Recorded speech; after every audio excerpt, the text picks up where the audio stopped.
कहानी की शुरुआत में कुछ लोग एक प्राइवेट प्लेन में कहीं जाने की तैयारी कर रहे होते हैं और कुछ वक्त बाद जब प्राइवेट प्लेन में सफर करने का वक्त आता है तो बाकी लोग इस अजीब और बेढंगी महिला को देखकर बिल्कुल खुश नहीं होते। पर ये महिला चुपचाप अपना लैपटॉप खोलती है और अपने डॉक्यूमेंट्स पर काम करने लगती है। दूसरी तरफ बाकी लोग आपस में ड्रिंक करके हंसी मजाक कर रहे होते हैं। माहौल को और मजेदार बनाने के लिए एक आदमी सबको उस महिला की एक पुरानी वीडियो क्लिप दिखाता है जो उस महिला ने द लास्ट हीरो नाम के एक सर्वाइवल शो के ऑडिशन के लिए बनाई थी, जिसमें वो शहर के बीचों बीच जंगल में जिंदा रहने के ट्रिक्स दिखा रही होती है। अपने काम में मगन महिला की नजर जब अचानक उन पर पड़ती है और वो समझ जाती है कि सब उसका मजाक उड़ा रहे हैं। गुस्से में रोते हुए महिला उस डील के डॉक्यूमेंट्स को डिलीट कर देती है, लेकिन उनकी हंसी अचानक चीखों में बदल जाती है जब उनका प्लेन एक भयंकर तूफान में फंस जाता है। झटके इतने जोर के होते हैं कि जिन लोगों ने सीट बेल्ट नहीं बांधी थी वो हवा में इधर उधर गेंदों की तरह उछलने लगते हैं। तभी प्लेन के एक इंजन में भी आग लग जाती है। प्लेन हवा में ही टूटने लगता है और केबिन का प्रेशर खत्म होते ही एक आदमी सीधा बाहर उड़ जाता है। ये आदमी जिसने सीट बेल्ट नहीं लगाई थी वो उस महिला को पकड़ लेता है। महिला उस वक्त भी अच्छी इंसान होने के नाते उसकी मदद करने की कोशिश करती है, लेकिन खुदगर्ज आदमी अपनी जान बचाने के लिए उस महिला को ही उसकी कुर्सी से बाहर फेंकने की कोशिश करता है। तभी पीछे से एक और आदमी उड़ता हुआ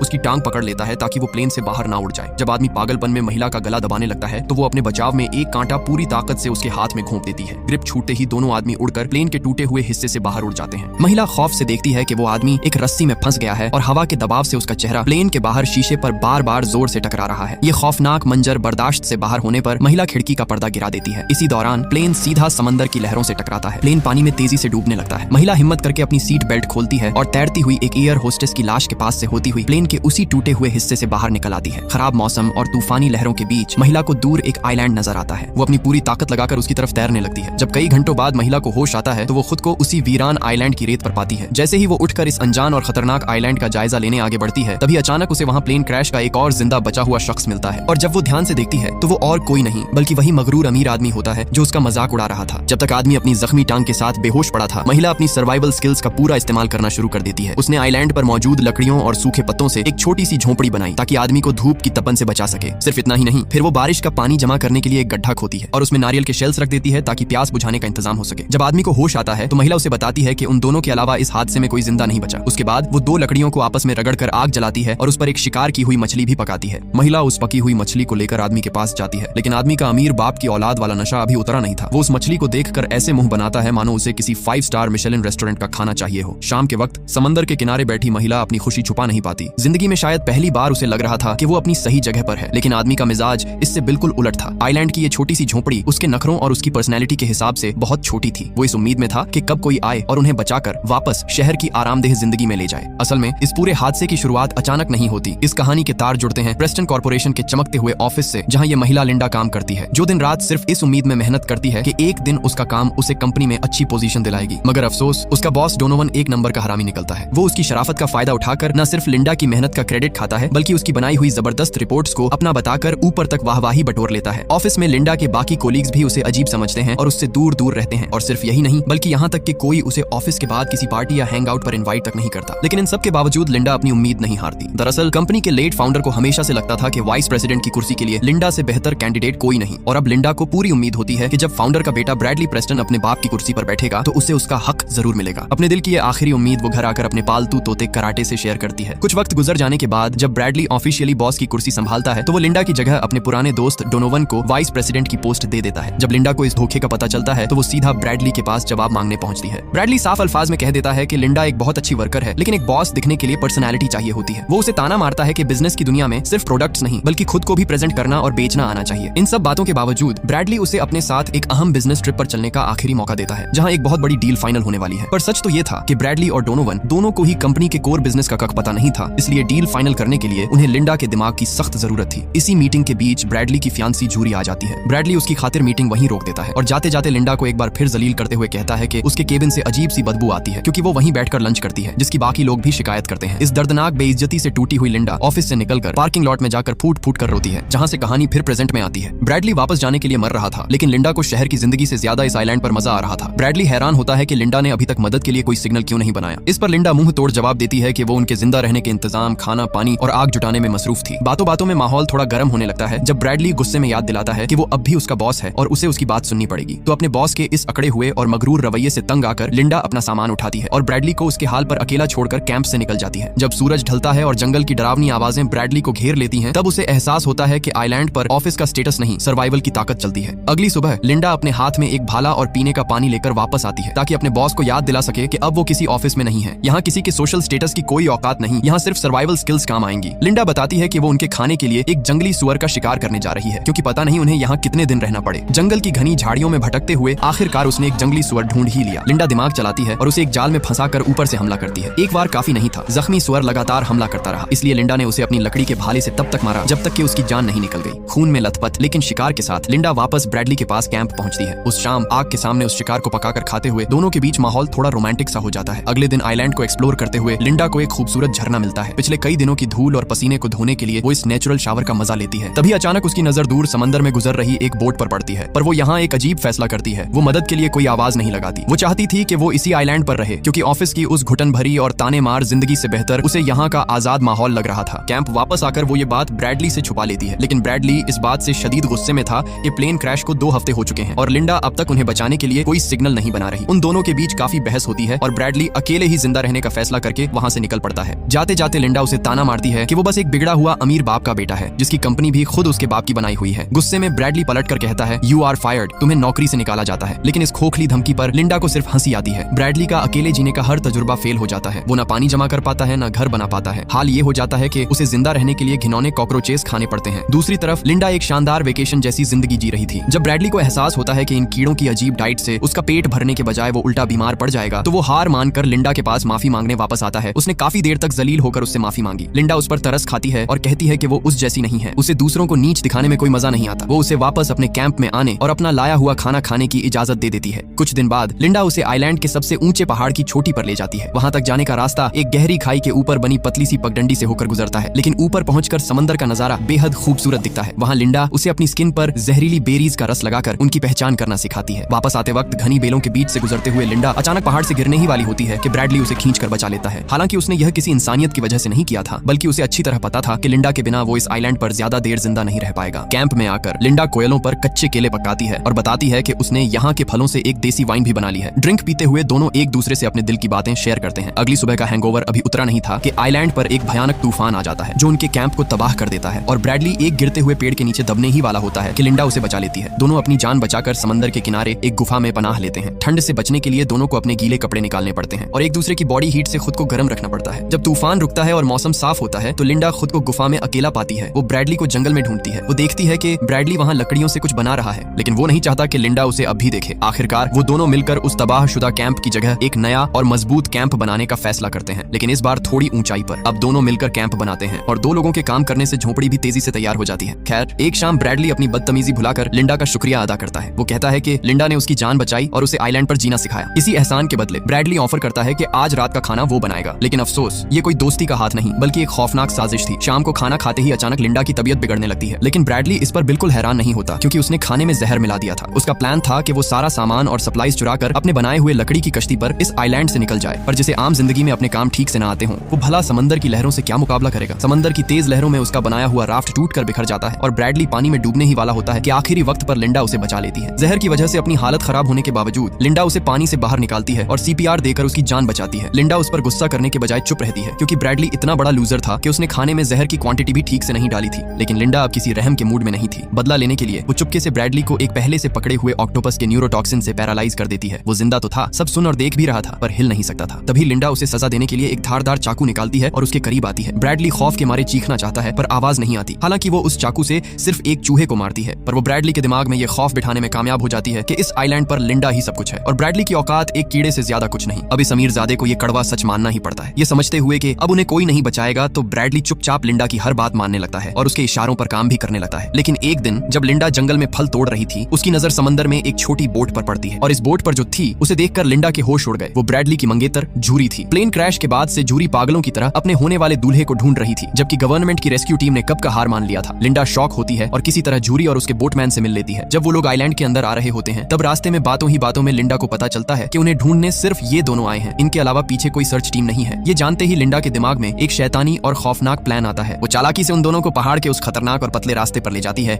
जहाँ खाई थी। लिंडा जूरी को आगे आगे चलने देती है और जैसे ही जूरी का पांव एक कमजोर पत्थर पर पड़ता है, वो फिसलकर सीधा गहरी खाई में जा गिरती है। बोटमैन उसे बचाने को झुकता है, पर लिंडा चुपचाप पीछे हटकर इन दोनों के खाई में गिरकर मरने का तमाशा देखती रहती है।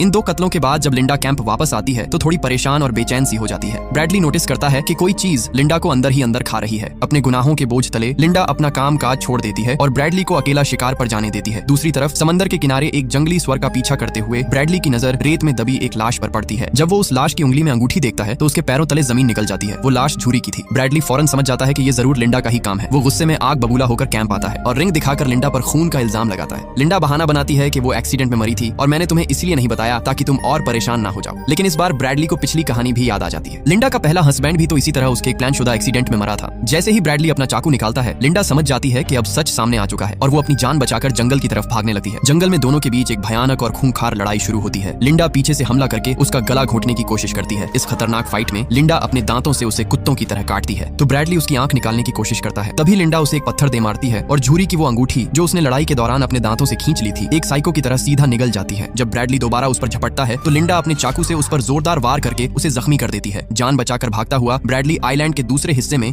कांटेदार झाड़ियों के पास पहुंचता है जहां जाने से लिंडा ने उसे मना किया था। लेकिन वहां पहुंचते ही ब्रैडली के होश उड़ जाते हैं क्योंकि वहां कोई खतरनाक जंगल नहीं बल्कि एक आलीशान विला था। जब वो घबराता हुआ उस बंगले के अंदर दाखिल होता है तो वहां महंगे खाने पीने का ढेर सारा सामान पड़ा था। तभी अचानक उस बंगले के लाउड स्पीकर्स पर लिंडा की आवाज गूंजती है। वो सब कुछ सच बता देती है। वो बताती है कि उसे इस आलीशान विला के बारे में बहुत पहले से पता था। उसने उस दिन झरने के पास जिस कश्ती को देखा था वो इस विला के सर्वेंट की थी। उसने चुपके से उनका पीछा किया और सिक्योरिटी कोड याद कर लिया और उससे जो चाकू मिला था वो उसने यहीं से चुराया था। सबसे खौफनाक सच ये था कि लिंडा चाहती तो उन्हें कब का बचा लेती, लेकिन वो इस आइलैंड से जाना ही नहीं चाहती थी क्योंकि वो चोरी छुपे यहाँ आती, अच्छा खाना खाती और ऐश करती। और उसने ब्रैडली से ये सच्चाई इसलिए छुपाई ताकि वो उस पर अपनी बॉसगिरी चला सके। यही वजह थी कि उसने झूरी और बोटमैन दोनों को बेरहमी से मार दिया ताकि इस आइलैंड पर उसका राज ऐसे ही चलता रहे। तभी सामने के दरवाजे से लिंडा हाथ में एक बड़ी शॉटगन लेकर निकलती है और बंदूक ब्रैडली पर तान देती है। ब्रैडली डर के मारे रोने लगता है और रोते हुए झूठी कहानियां सुनाता है। वो कहता है, मैं सब समझ गया हूँ, मुझे अब असली खुशी मिल गई है और मैं तुमसे प्यार भी करने लगा हूँ। मैं जिंदगी भर यहाँ तुम्हारे साथ रहना चाहता हूँ। उसकी इन चिकनी चुपड़ी बातों में आकर लिंडा भी थोड़ी देर के लिए इमोशनल होती है मगर ब्रैडली मौका देखकर उससे बंदूक छीन लेता है और जीत की मुस्कुराहट के साथ उसे क्रेजी बिच कहकर ट्रिगर दबाता है। क्लिक। लेकिन अफसोस बंदूक में कोई गोली थी ही नहीं। जवाब में लिंडा दीवार पर टंगी हुई एक लोहे का भारी गोल्फ क्लब उठाती है और ब्रैडली को उसी से बुरी तरह पीट पीट कर मार डालती है। अब ठीक 1 साल बाद का सीन आता है। प्लेन क्रैश की अकेली सर्वाइवर के नाम से लिंडा आज पूरी दुनिया की नजरों में मशहूर हो चुकी है। उसकी लिखी हुई सर्वाइवल बुक दुनिया की बेस्ट सेलर बुक बन चुकी है जिस पर अब एक हॉलीवुड मूवी भी बनने जा रही है और आज वही लिंडा को हम एक अमीर सेलिब्रिटी के रूप में गोल्फ खेलते हुए देखते हैं। आखिरी सीन में लिंडा अपनी सबसे महंगी कन्वर्टेबल स्पोर्ट्स कार में अपने फेवरेट पालतू तोते कराटे के साथ बैठी चश्मा लगाकर कैमरा की तरफ एक किलर मुस्कुराहट के साथ देखती है और इसी के साथ हमारी ये भयानक और माइंड ब्लोइंग फिल्म खत्म